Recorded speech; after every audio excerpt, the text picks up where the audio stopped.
Yeah. For one of the media that you've been working on, whether it's what you're doing now or magazines, is it easy, or is it a fair question to say the pie chart from 10 years ago looks like this in terms of revenue and profit, and it looks like it's going in this direction? Can you lay that out? As I said, yeah. Well, yeah. When we were in magazines, and when I was in magazines in the early '90s, and it was scarcity. I mean, we were living high on the hog. The Ritz Hotel would be common calling places for us, and so there was a lot of revenue because we owned an audience and people wanted to reach it. Now we're in this age of abundance, and you know what? You can make the content a lot less expensively. You can reach that audience a lot less expensively, and there's a lot less money to go around. So I think smart companies can still be profitable.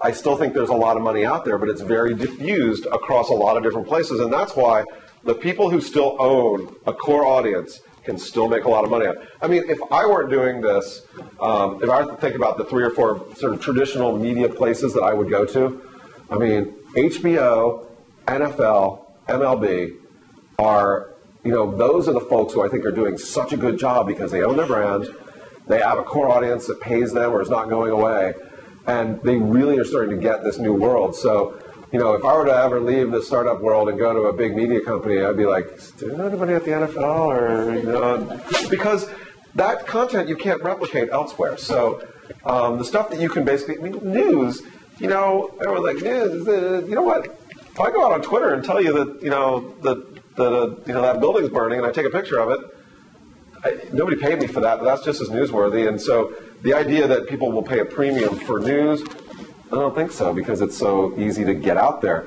They will pay a premium for some stuff. It's just less and less.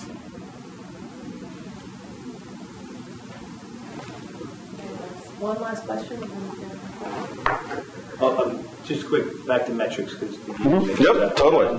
From a search engine optimization standpoint, do clients get that if they don't do well, things that are enriched with SEO versus if they do, that helps their lift a lot more? And do you see higher SEO efforts with video over other mediums?